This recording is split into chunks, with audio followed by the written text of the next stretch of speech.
dari jauh-jauh dari Tambua, Bapak Ibu guru, rekan-rekan, sahabat, kenalan, semua orang tua, umat sekalian yang saya kasihi dan saya cintai di dalam Kristus Yesus Tuhan kita.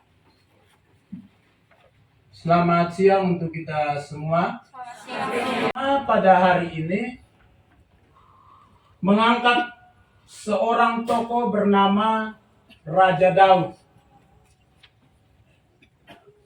yang merupakan salah satu dari 3 raja besar di dalam sejarah bangsa Israel, yakni Raja Saul, Raja Daud, dan Raja Salomo.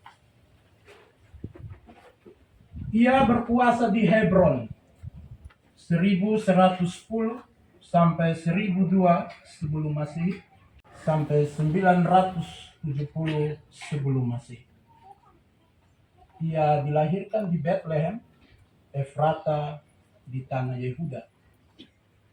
Hari ini kita mendengar bahwa di ujung perjalanan masanya sebagai seorang raja, ia menitipkan pesan kepada anaknya Salomo, "Aku akan mengakhiri perjalanan yang fana. Maka kuatkanlah hatimu dan berlakulah kesatria. Lakukanlah kewajibanmu dengan setia terhadapku."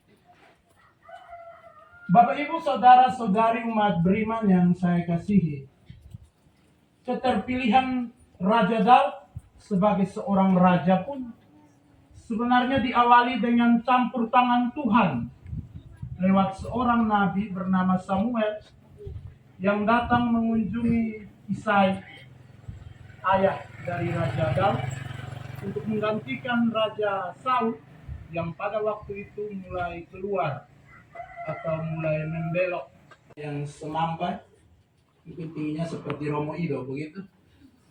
Dia mengatakan bahwa ini sudah pilihan Tuhan. Tetapi Tuhan berkata begini, "Janganlah pandang paras atau perawakannya yang tinggi, sebab aku telah menolaknya. Bukan yang dilihat manusia yang dilihat Allah.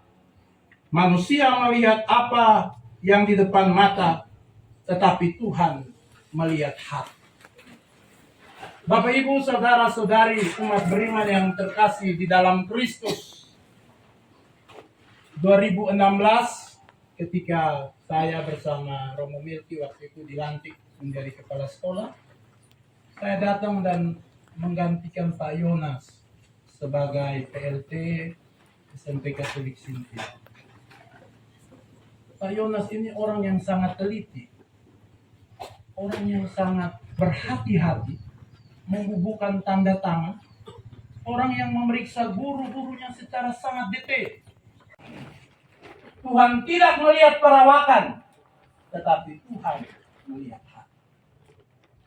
Bapak Ibu, saudara-saudari umat beriman yang terkasih di dalam Kristus, seorang guru, kita berbangga bahwa Yesus selain disebut Tuhan, Nabi, ia juga disebut sebagai seorang guru. Karena itu Yesus melakukan model pendekatan guru yang sangat kuat kepada murid-murid. Ia bersama dengan mereka walaupun hanya 3 tahun, tapi ia begitu mengenal karakter-karakter mereka yang kuat, sehingga pada akhirnya ia mengutus mereka dengan sangat pasti. "Pergilah berbuat. Kamu memang akan ditolak, tetapi Roh Tuhan akan hadir atas." Romo Marli mungkin keuskupan Tambua ini mayoritasnya Katolik, tapi kita di sini kebanyakan saudara-saudara kita yang beragama Kristen. Saya melihat bahwa model pendekatan yang dipakai oleh Pater Leko, Pater Koi, misionaris-misionaris awam itu, misionaris-misionaris awal, mereka memakai pendekatan yang sangat terintegrasi. Mereka membangun sekolah-sekolah. Mereka mendatangkan guru-guru dari Kefa, tukang-tukang dari Flores, dari TTU. Memang ini mungkin kebijakan pemerintah perekrutan P3K yang sangat kuat. Di satu sisi kita mendukung agar guru-guru bisa mengikuti, namun di sisi lain kami berpikir bagaimana mempertahankan sebuah sejarah besar. Karya misionaris awal yang mendirikan 42 sekolah di setiap sudut Kabupaten Timur Tengah Selatan. Suatu kali kami rapat di yayasan. Saya bertanya kepada Pak Yones. Pak Yones nanti tidak tes kan? Dia menjawab singkat, Romo.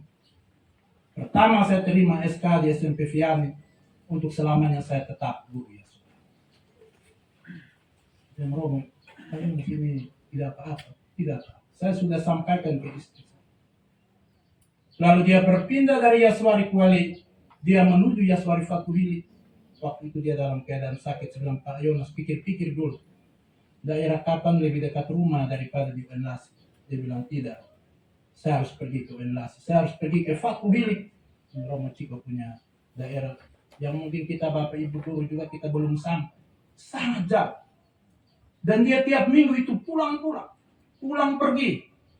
Ini kalau kita pakai cara pandang rasional, impossible. Tidak mungkin. Anaknya masih kecil, tiap hari antar ke SD 5. Yang kecil belum sekolah. Ibunya tiap hari, impossible. Tapi dia memiliki hati yang besar. Berharga. Kehadiran yang sangat diperhitungkan dan membawa perubahan.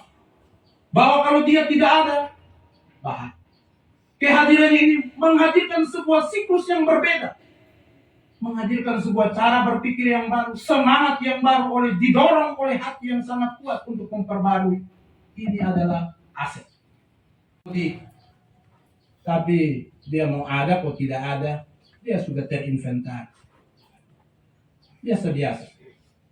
Ya sudahlah, namanya sudah dapodik, jadi mau keluar. Ini kita urusan sampai di Mas Nadi misalnya. Dan yang ketiga ini orang yang menjadi beban. Baik beban di gereja, beban di masyarakat, beban di pendidikan. Ini yang susah. Ini yang Tuhan Yesus katakan, ada baiknya sebuah batu kilangan, taruh di depan kepala dan dia mati sudah. Saya jangan ngomong begitu, tidak bagus. Bapak Ibu, saudara-saudara, Pak Yones ini adalah aset bagi kami, tidak saja di Yayasan Swastisari Keuskupan Agung Kupang yang di TTS ini, perwakilan cabang TTS, tapi juga adalah aset dari Dinas Pendidikan Kabupaten Timur Tengah Selatan